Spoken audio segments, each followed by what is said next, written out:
Welcome guys. अब हम lecture 9 start करेंगे। जैसा कि मैंने आपको लेक्चर 8 के लास्ट में कहा था कि इस पे हम विद्युत के कुछ क्वेश्चंस करेंगे। विद्युत इनकी रेखाओं के ऊपर 3-4 क्वेश्चंस हैं अच्छे अच्छे, वो करेंगे अपन। उसके बाद में आगे देखेंगे। तो अपन क्वेश्चन नंबर फर्स्ट ले लेते हैं। सबसे पहले क्वेश्चन अपने ले लिया, ये कोई आकृति है इस प्रकार से, इस पर आवेश वितरण इस प्रकार से है।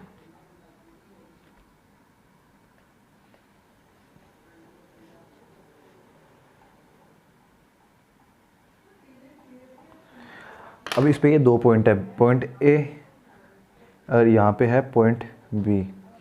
अपने को ये बताना है कि विद्युत का जो आवेश का मान है वो ज़्यादा कहाँ होगा। तो यहाँ पे डायरेक्टली हमें पता है यहाँ पे 0.4 से कुछ ज़्यादा है पास पास में, और यहाँ पे सिरा है वो नुकीला भी है। तो हम लिख देंगे सिग्मा ए का घनत्व है सिग्मा बी से ज़्यादा। और इससे इस तरह से नोट कर सकते हैं कि मतलब इसका एक फॉर्मूला भी होता है, जो घनत्व इक्वल होता है वो 1/, वक्रता त्रिज्या, यानी वक्रता त्रिज्या जितनी नुकीली होगी उतना ही उसका मान ज़्यादा होगा। और अब इसको मैं ऐसे भी लिख सकते हैं, आवेश का परिणाम जितना ज़्यादा उससे उत्पन्न होने वाली विद्युत बल रेखा उतनी ही ज़्यादा होंगी। ओके, फिर एक अब क्वेश्चन नंबर 2 लेते हैं अपन।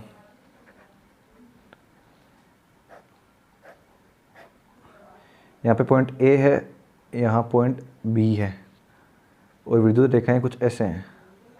तो अपने को बताना है कि विद्युत क्षेत्र का मान ज़्यादा कहाँ होगा और विद्युत विभव का मान कहाँ होगा।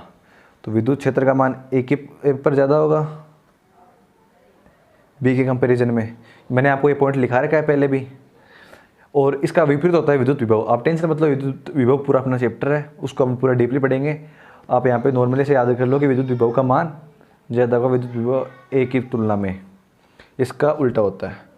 फिर अपने को एक और अपन क्वेश्चन देखते हैं, एक अच्छा सा।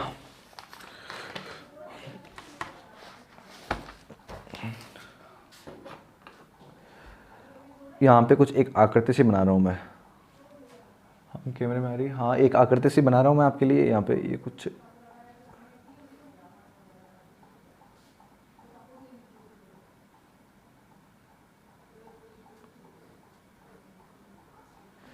अपने को ये डिफाइन करना है कि यहाँ पे पॉइंट ए है, यहाँ पॉइंट बी है, और देन यहाँ पॉइंट सी है। अपने को बताना है विद्युत घनत्व कहाँ ज़्यादा होगा और विद्युत का मान कहाँ ज़्यादा होगा। इन 3 पॉइंट्स पे कंपैरिजन करना है अपने को। तो पता है, मैंने आपको पहले भी लिखा है, वक्रता त्रिज्या के व्युत्क्रमानुपाती होता है, मतलब जहाँ जितनी ज़्यादा वक्रता त्रिज्या ज़्यादा होगी वहाँ ही विद्युत क्षेत्र का मान सबसे ज़्यादा होगा, विद्युत घनत्व सबसे ज़्यादा होगा। तो अपन सिग्मा ए सबसे ज़्यादा, फिर यहाँ पे है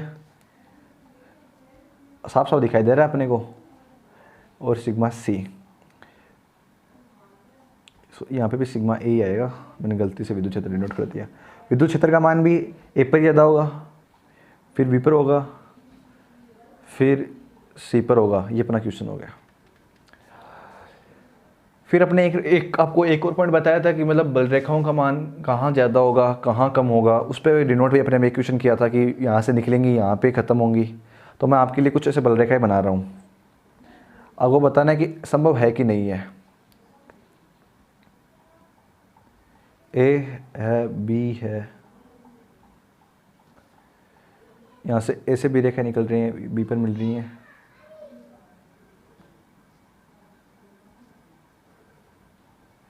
ये बी पर मिल गई, यहाँ पे सी है।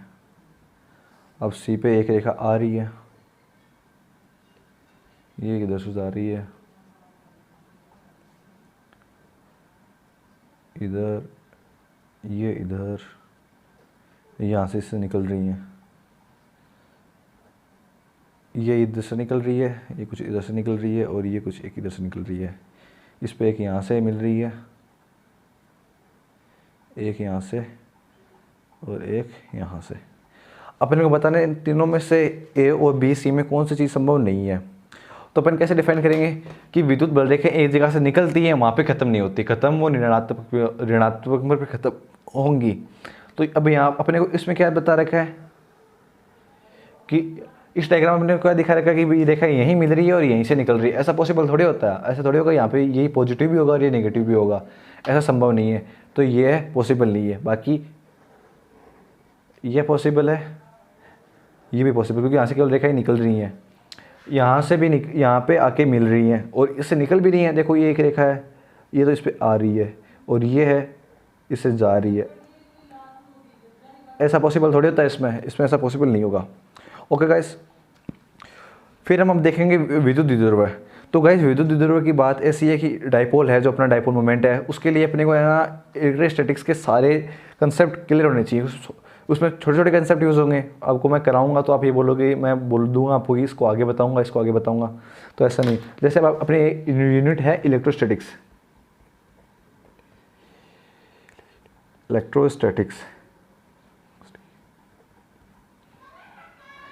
इसके अंडर में चैप्टर आते हैं अपने कौन कौन से, electric field.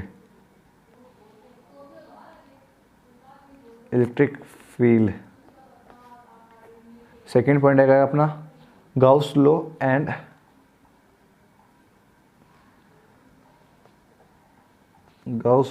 And it's derivatives, its application.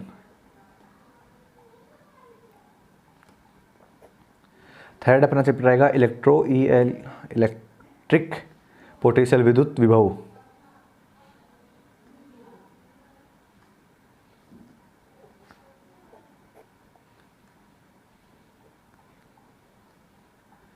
फिर फोर्थ चैप्टर रहेगा इलेक्ट्रिक कैपेसिटर।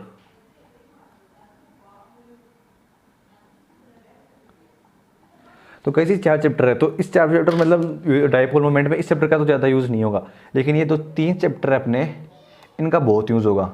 बट मैं क्या करूँगा, पहले आपको ये 4 चैप्टर पूरे करवा दूंगा और फिर यहाँ पे अपन पढ़ेंगे डाइपोल मोमेंट। डाइपोल मोमेंट,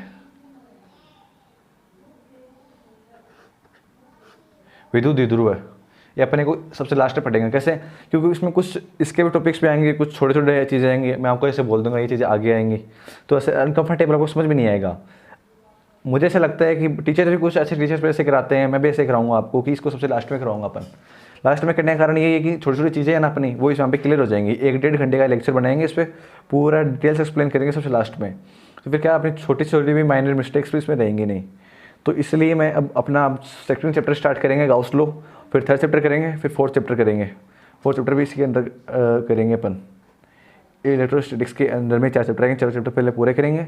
फिर उसके बाद में अपना ये लेक्चर आएगा डाइपोल मोमेंट का 1 से 1.5 घंटे का।